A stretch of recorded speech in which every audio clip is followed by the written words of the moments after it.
அனைவருக்கும் வணக்கம். நான் உங்கள் பிரியங்கா விஜய். காதலே என் சுவாசமாய். அத்தியாயம் 10. மனித வாழ்க்கையே போலியும் பொய்யும் நிறைந்ததுதான். 100ல் 50% பொய்யாய் வாழ்கிறார்கள், போலியாய் சிரித்து வெளிவருகிறார்கள்.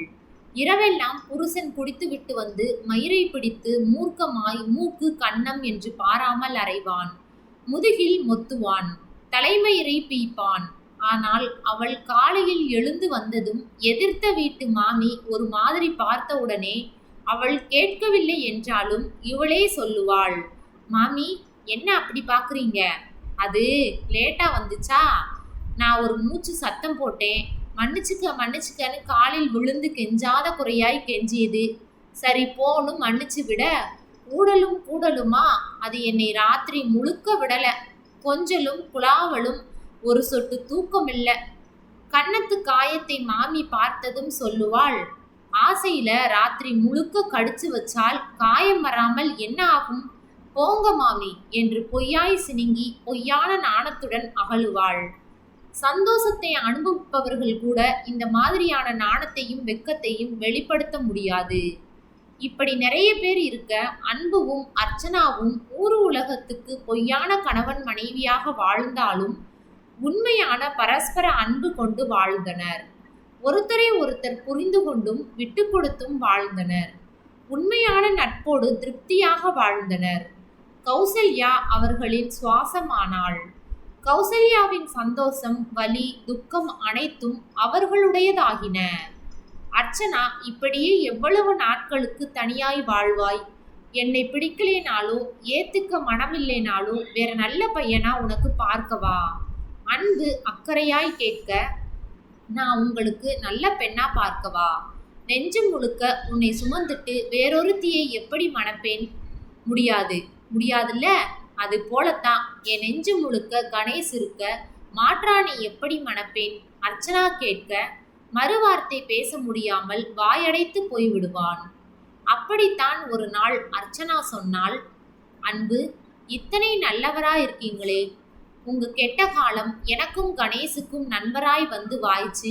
உங்க வாழ்க்கையே இப்படி அஸ்தமனம் ஆயிடுச்சே.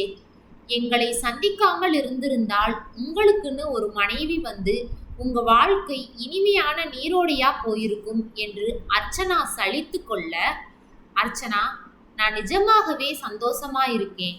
இந்த வாழ்க்கையே கடைசி வரை நடிச்சா போதும் அர்ச்சனா. அன்பு, கல்யாணம் வேண்டாம். அட்லீஸ்ட் தாம்பத்தியம்னா என்ன, தாம்பத்திய சுகம் எப்படி இருக்கும் என்று தெரிந்து கொள்வதற்காகவாவது ஒரு பெண்ணோட கூடி தெரிஞ்சுக்குங்களே. உங்களை இப்படி பட்ட மரமா பார்க்க கஷ்டமா இருக்கு. எந்த சுகத்தையுமே அனுபவிக்காமல் அர்ச்சனா வேதனையுடன் சொல்ல, உனக்கு கிடைக்காமல் மறுக்கப்பட்ட பறிக்கப்பட்ட சுகம், சந்தோஷம் எனக்குமே வேண்டாம். அவன் உயிரில் கலந்து வார்த்தையாய் வர, என்ன அன்பு, உங்களுக்கும் எனக்கும் முடிச்சு போட்டுட்டு நீங்க ஆம்பளை, உங்களால் கடைசி வரை இப்படியே இருக்க முடியுமா? சிறு கோபத்துடன் பேச, முடியும் அர்ச்சனா. என் குறிக்கோளை உன்னையும் கௌசல்யாவையும் சந்தோஷமா வாழ வைப்பதுதான். உங்க சந்தோஷம் என் சந்தோஷம், உங்க துக்கம் என் துக்கம். நீங்க சிரிச்சா சிரிச்சு, அழுதா அழுது, இது போதும் அர்ச்சனா. உன் வாழ்க்கைங்கிற ரதத்துல உன் பக்கத்துல உட்கார நான் இடம் கேட்கல. அட்லீஸ்ட் அந்த ரதத்தை ஓட்டும் சாரதியா என்னை ஏத்துக்கிட்டா போதும். கண்களில் வலியுடன் அன்பு சொல்ல, ஐயோ அன்பு, முதுகு குலுங்க மடிந்து உட்கார்ந்து அழுதாள். அன்பு, இப்படி ஒரு நல்லவரை என் வாழ்க்கையில் அறிமுகப்படுத்திய கடவுளுக்கு நன்றி சொல்றேன். இப்படி தன்னலம் பாராமல் பிறர் நலம் பார்க்கும் உங்களை தொழறேன். நீங்க உயர்ந்துட்டீங்க அன்பு. உங்கள் செயலால், எண்ணத்தால், நடத்தையால், அன்பால், பாசத்தால் உயர்ந்துட்டீங்க. உங்கள் இத்தனை பாசத்துக்கும் நான் தகுதியானவளா? இப்படி ஒரு தயாளனை, மனித தெய்வத்தை பார்க்கதான் கணேஷ் பொட்டென்று போய்விட்டானா? என்ன தவம் செய்தேன் அன்பு? என் உயிர் உள்ளவரை நீங்க சிறக்க முன்னேற கடவுளை பிரார்த்திப்பேன். அழுதாள், கதறி அழுதாள். என்னுள் காமம் செத்து காதலே வாழ்கிறது அர்ச்சனா என்று கூற இன்னமும் தேம்பி விட்டாள். ஒரு நாள் லதாவிற்கு திருமணம் என்று குழந்தையோடு போய்விட, அவனும் குழந்தையும் இல்லாத வீடு வெறிச்சோடி தெரிந்தது. பைத்தியம் பிடிக்காத குறையாகி அவர்கள் வந்த பின் தான் தெளிந்தாள். ஒருமுறை ஊட்டி மலைச்சரிவில் படப்பிடிப்பு நடக்க காட்சியை நடிகனுக்கு விலக்கி கொண்டிருந்த அன்பு தவறி விழுந்து சரிவில் உருள கை கால் தலையென நல்ல அடி, நல்ல காயம். அர்ச்சனா அலறி அடித்து ஊட்டிக்கு குழந்தையோடு சென்று விட்டாள். அர்ச்சனா அழுத அழுகையை கண்டு தன்மேல் இத்தனை பாசமா அர்ச்சனாவுக்கு என்று திகைப்பின் உச்சிக்கே போய்விட்டான் அன்பு. அன்பு வீட்டிற்கு வர கண்ணின் மணி போல அவனை காத்து வேளா வேளைக்கு உணவு மருந்து கொடுத்து அவனை விரைவிலேயே தேற்ற குணமடைந்தான். படப்பிடிப்பு இல்லாத ஒரு லீவு நாளில் அன்புவை பாலசேகரன் அழைக்க அன்பு பயந்து கொண்டே சென்றான். அந்த அழைப்பு அவன் தலையெழுத்தை மாற்றப் போகிறது என தெரியாமல். பாலசேகரன் முன்பு அன்பு நின்றான். அன்பு, சேலத்து பக்கம் இருந்து ஒரு கொழுத்த பணக்காரர் எனக்கு ஒரு படம் பண்ணி தர முடியுமான்னு வந்து நிற்கிறார். உன்னை போல திறமையான அசிஸ்டன்ட் டைரக்டரை வச்சு எத்தனை நாட்களுக்கு நானே பேரும் புகழும் பெற்று முன்னேறுவது? உனக்கு ஒரு எதிர்காலத்தை அமைத்து தர வேண்டியது என் பொறுப்புப்பா. நல்ல கதையம்சம் கொண்ட காதல் படமா வேணுமாம். அஜித், விக்ரம், சூர்யா, விஜய்னு யாரை வேணும்னாலும் ஹீரோவா போடுங்க, பணம் பற்றிய பிரச்சனை இல்லைன்னு சொல்றார். அதுபோல வடக்கே போய் ஹிந்தி, தெலுங்கு, கன்னடம், மலையாளம்னு போய் டாப்ல இருக்கிற ஹீரோயின் புக் பண்ணிக்கங்க. ஆனால் படம் நல்லா வரணும். இப்போதைய இளசுகளுக்கு ஏதாவது பாடம் புகட்டுற மாதிரி இருக்கணும். நம்ம படத்தை ரொம்ப நாளுக்கு மக்கள் மறக்க கூடாதுன்னு சொல்றார். அன்பு பேசாமல் நின்றான். காதலை கொஞ்சம் அழுத்தமா ஆழமா சொல்லணும்னு எதிர்பார்க்கிறார். என்னப்பா, ஏதாவது கதை இருக்கா? மௌனமா நின்னா என்ன அர்த்தம்? இருக்கா இல்லையா? ட்ரை பண்றேன் சார். ட்ரை பண்றேன்னு சொல்லக்கூடாது. முடியும், உன்னால் முடியும். அன்பு பையா, காதலை பாங்கா சொல்ல முடியும். நேர்த்தியான காதலை நிறைவான கதையம்சத்தோடு உன்னால் சொல்ல முடியும். நிறைய பேர் காதலை உள்ளேயே மறைச்சு விதியேன்னு வாழ்க்கையே வாழ்ந்துட்டு இருக்காங்க. அவங்க மனப்புண்ணுல வலிக்காமல் மயிலிறகால் மருந்து கொண்டு வருடும் கணக்காய் இதமாய் இருக்கணும். அதுபோல காதல் நாள், உண்மை காதல் நாள் என்னன்னே தெரியாமல் சமூகத்துல காதலால் தற்கொலைகள் மலிஞ்சு போய் கிடக்குது. அந்த மாதிரி உள்ளவங்களுக்கெல்லாம் பாடம் புகட்டணும். போய் 2-3 கதை ரெடி பண்ணி எடுத்துட்டு வா. எது பெட்டரா இருக்குன்னு நான் சொல்றேன். தயங்காதே அன்பு பையா. உனக்கு நல்ல எதிர்காலம் இருக்கு. நீயும் பெரிய ஆளாய் வருவ. இந்த கிழவன் என்னடா உளறுகிறான்னு இப்போ நினைப்ப. நிஜமானால் சரிதாண்டா அந்த ஆளு சொன்னதுன்னு சந்தோஷப்படுவ. ஐயா, உடல் குலுங்க அழுது அவர் காலில் அப்படியே மண்டியிட்டு விட்டான். அன்பு பையா, என்னடா இது கெட்ட பழக்கம்? நீயும் மனுஷன், நானும் மனுஷன். மனுஷனுக்கு மனுஷன் எதுக்கு காலில் விழுந்துட்டு? எழுந்திரி பையா, நிம்மதியா வீட்டுக்கு போ. அர்ச்சனா கையால நல்லா சாப்பிடு. பின்னாடி பேப்பரையும் பேனாவையும் எடுத்துட்டு போய் தனியா உட்காரு. யோசி. ரகரகமா காதலை வலிக்க வலிக்க எழுது. மக்கள் ரசனை என்னவோ அதை கொடுப்பவன் தான் நல்ல கலைஞன். நீ நல்ல கலைஞனாய் வருவாய். காதலையே மனுஷங்க திணுசு திணுசா ரசிக்கிறாங்க. காதல் படங்களுக்கு தான் இப்போ மவுசு அதிகம். எங்கும் காதல், எதிலும் காதல், எங்கு நோக்கினும் காதல் காதல் காதல். காதல் போயின் சாதல் சாதல் சாதல்னு இருக்கு. காதல் போயின் சாதல் அல்ல, சாதிக்க வேணுமடா இளைஞா என்று சொல்லு. மக்கள் வரவேற்பாங்க. உனக்கு வாழ்த்து பாடி பட்டுக்கம்பளம் விரிப்பாங்க. குரு சொல்வது புரியுதா? கேட்டாயா? நாளை ரெடி பண்ணி எடுத்து வா. தாஜ்ல ரூம் போட சொல்லவா? வேணாம் ஐயா. அன்பு சொல்ல, என்ன வேணாம்? தாஜ்ல ரூம் போட வேணாம் ஐயா. உங்க வீடு போதும் ஐயா. தெய்வம் குடியிருக்கிற கற்ப கிரகம். இங்க என் பயணம் தொடர விரும்புறேன். அனுமதி கிடைக்குமா ஐயா? அடமடையா, என்னடா கேட்கிறாய்? நீ என் பெத்த பிள்ளையை விட உயர்வு. உனக்கில்லாத வீடா? உங்க ஆசீர்வாதம் எனக்கு என்னைக்குமே வேணும் ஐயா. திரும்பவும் காலில் விழுந்து வணங்கிவிட்டு எழுந்தான். அர்ச்சனாவிடம் போய் சொல்ல கைகுலுக்கி வாழ்த்து தெரிவித்தாள். அவள் தொட்ட கையை முன்பொரு சமயம் போல முத்தமிட தோணவில்லை. மாறாய் கண்களில் ஒற்றிக்கொண்டான். அர்ச்சனா கையால் வயிறு முட்ட சாப்பிட்டான். பேப்பரையும் பேனாவையும் எடுத்துக்கொண்டு மாமரத்து அடியில் உட்கார்ந்தான். 2 கதையை சுருக்கமாய் எழுதினான். ஆனால் அது அவனுக்கு பிடிக்கவில்லை. அர்ச்சனாவிடம் போய் அவளை தோட்டத்திற்கு அழைத்து வந்தான். அர்ச்சனா, 2 கதை எழுதினேன். திருப்தியா இல்ல. மூன்றாவதா ஒன்றை நினைச்சிருக்கேன், அது நல்லா வரும். ஆனால் அதுக்கு உன் அனுமதி வேண்டும் அர்ச்சனா. நம் வாழ்க்கை கதைதான் படமா எடுத்தா நல்லா வரும். அர்ச்சனா சொன்னாள், நம்ம வாழ்க்கையை வீதிக்கு வரவழைத்து அப்படி ஒரு காசு சம்பாதிக்கணுமா? அப்படி ஒரு உயரம் உங்களுக்கு தேவையா? காசுக்காக இல்லை அர்ச்சனா. எத்தனையோ இளைஞர்கள் காதலுக்கு தப்பான அர்த்தம் கொண்டு இருக்காங்க. பொய்யான தழுக்கான வார்த்தைகளை எல்லாம் நிஜம்னோ அது நிஜ காதல்னோ நம்பி தற்கொலை பண்ணிக்கிறாங்க.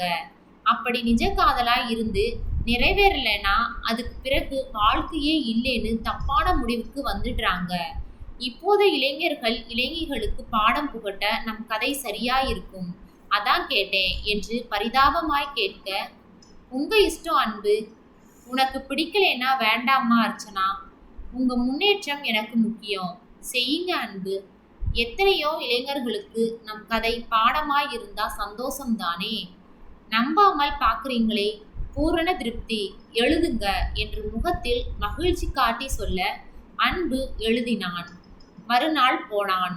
பாலசேகரன் சேலம் தயாரிப்பாளர் என இருக்க கதையை சொல்ல சொல்ல அந்த இருவரும் அழுதுவிட அவன் கண்களிலும் கண்ணீர் வழிந்தது. கடைசியில் காலம் கடந்து அவனை புரிந்து கொண்ட கதாநாயகி நாயகனோடு இணைந்ததாய் கூறியது மட்டுமே இவன் கற்பனை. மீதியெல்லாம் உண்மை. கற்பனையிலாவது அந்த அன்பு அர்ச்சனாவை இணைத்து பார்க்க அவனுக்கு ஆசை. மக்களும் அதையேதான் விரும்புவார்கள் என்று தெரியும். பையா, அன்பு பையா, என்னை அழ வச்சிட்டியே. அப்படியே வாஞ்சையுடன் கட்டி அணைத்து கொண்டார். இழுத்து குனிய வைத்து உச்சந்தலையில் அழுத்தமாய் முத்தமிட்டார். என்னையா, என் வாரிசு கதை சொல்லிட்டா, பிடிச்சிருக்கா? சாமி, இது கதை இல்லைங்க, சரித்திரம். இதையே சாதாரண மனிதன் செய்யாமல் மன்னன் செய்திருந்தால் சரித்திரமாய் மாறியிருக்கும். எனக்கு ரொம்ப பிடிச்சிருக்கு. சேலம் சரவணன் சொல்ல, பையா, இது கதையா இல்லை காவியமா? நிஜமா? இது போல வாழ முடியாது பையா. எந்த கொம்பனாலும் வாழ முடியாது.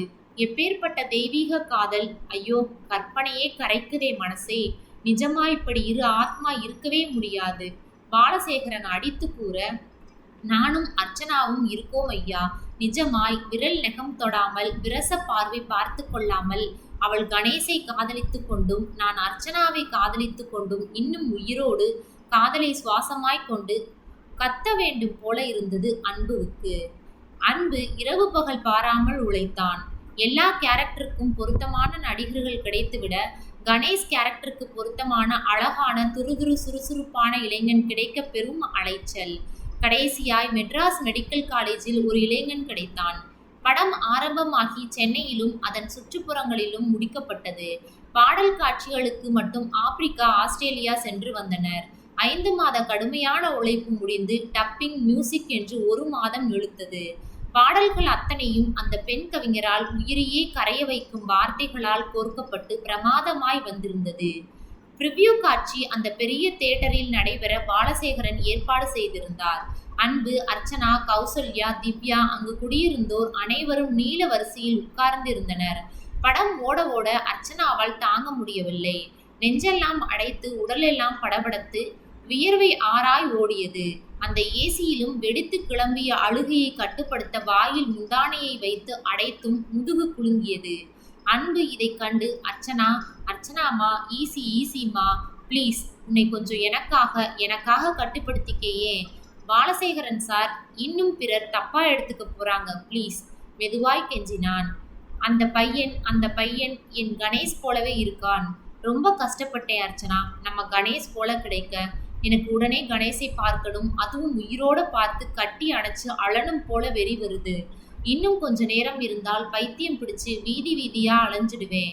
அன்பு, ப்ளீஸ், என்னை புரிஞ்சுக்கோங்க. நான் வீட்டிற்கு போறேன். அர்ச்சனாம்மா, ப்ளீஸ்மா. அன்பு கையை சட்டென்று பற்றினாள். அன்பு, இது உங்க கையில்ல, காலா நினைச்சு கெஞ்சி கேட்கிறேன். என்னால் முடியல.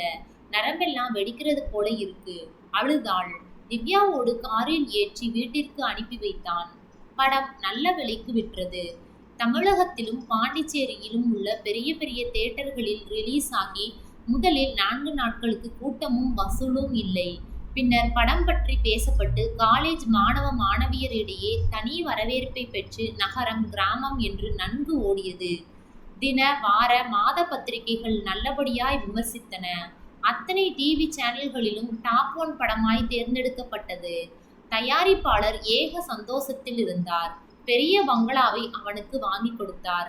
வெளிநாட்டு கார் ஒன்றை பரிசாய் கொடுத்தார். தாய் சாரதாவுக்கு பெரிய பார்டர் வைத்த பட்டுப்புடவையும் காசு மாலையையும் பரிசளித்தான். அக்கா, மாமா, லதா, திவ்யா, அவளை பெற்றவர்கள் என்று அனைவருக்கும் பார்த்து பார்த்து செய்தான். கணேஷின் அம்மா நடராஜனால் விரட்டிவிடப்பட்டு தன் சகோதரன் வீட்டில் அடைக்கலம் இருந்தாள். அவளை பார்த்து அவள் பெயரில் 2 லட்சம் ரூபாயை டெபாசிட் செய்து அந்த பேங்க் பாஸ் புத்தகத்தை கையில் கொடுக்க கதறிவிட்டாள் அந்த அம்மா. என் மருமகளையும் என் பேத்தியையும் நல்லா வச்சுக்கிட்டா போதும்பா. அர்ச்சனாவை கல்யாணம் பண்ணி சந்தோஷமா வாழ்ற இல்லையா என்று கேட்க பதில் சொல்லாமல் வெளியேறினான். அடுத்த படத்துக்கான அட்வான்ஸ் வந்து குவிய அதையெல்லாம் மறுத்து மீண்டும் சேலம் சரவணனுக்கே படம் பண்ணினான். அர்ச்சனா படம் ரிலீஸ் ஆனதிலிருந்து அன்னை காளிகாம்பாள் கோவிலின் கற்ப கிரகத்தை முட்டி போட்டு சுற்றி வர தினமும் இதுவே தொடர 4-5 நாள் கழித்து முட்டியெல்லாம் புண்ணாகி படுத்துவிட இது தெரிந்த அன்பு அப்போதுதான் முதன்முறையாய் கோபித்து கொண்டு கத்திவிட்டான். என்ன அர்ச்சனா, சாமி கும்பிடுறவ சாதாரணமா கும்பிட்டுட்டு வருவதற்கு என்ன அறிவில்லையா? உன் உடலை வருத்தி காலெல்லாம் புண்ணாகி ஏன் அர்ச்சனா மடத்தனமான வேலை செய்கிறாய்? சட்டம் போட படம் நல்லா ஓடணும்னு நீ நினைச்சாவே நல்லா ஓடும். அது உனக்கு தெரியுமா? போய் இனி இது போல அறிவில்லாத வேலையை செய்யாதே, கண்டிப்புடன் கூடினான். புது வீட்டிற்கு குடி போனார்கள். திவ்யா அம்மா சொன்னாள், உங்களைப் போல கருத்து ஒத்த கணவன் மனைவி இதுவரை பார்த்ததில்லப்பா. மனைவி அமைவதெல்லாம் இறைவன் கொடுத்த வரம்னு சொல்லுவாங்க. அந்த தெய்வமே மகாலட்சுமியே உனக்கு மனைவியா அமைஞ்சிருக்கா. அவள் குணத்துக்கும் மனத்துக்கும் நீ இன்னும் ரொம்ப நல்லா வருவ. வாழ்த்தி விட்டு போனாள். டிவிக்கள் போட்டி போட்டு பேட்டி காண அவன் வீடு வந்தன. அர்ச்சனாவையும் விட்டு வைக்கவில்லை. உங்க மேரேஜ் லவ் மேரேஜா? இத்தனை நல்லா வருவார்னு உங்களுக்கு தெரியுமா? முதலா எங்கே பார்த்தீங்க என்று கேள்விக்கணைகள் தொடுக்க அர்ச்சனா வாயையே திறக்கவில்லை. அன்பு ஏதோ மழுப்பலாய் பதில் சொன்னான். இப்படி ஒரு தேவதை வரமாய் வாழ்க்கையில் வந்தால் எதையுமே சாதிக்க முடியும் இல்லையா சார் என்று கேட்க, ஆமாம், இந்த தேவதை இல்லைனால் இத்தனை உயரம் வந்திருக்க முடியாது. என் ஆசையெல்லாம் வீணாய் கிராமத்திலே புதஞ்சு போயிருக்கும். அர்ச்சனா கிடைக்க என்ன தவம் செய்தேனோ என்று பேட்டியை முடித்திருக்க டிவியை பார்த்து உடனே மகனை பார்க்க சாரதா புறப்பட்டு வந்து விட்டாள். சாரதா புயலாய் இருப்பாளா, பூகம்பமாய் மாறுவாளா, பூவாய் மலர்வாளா? தொடரும்.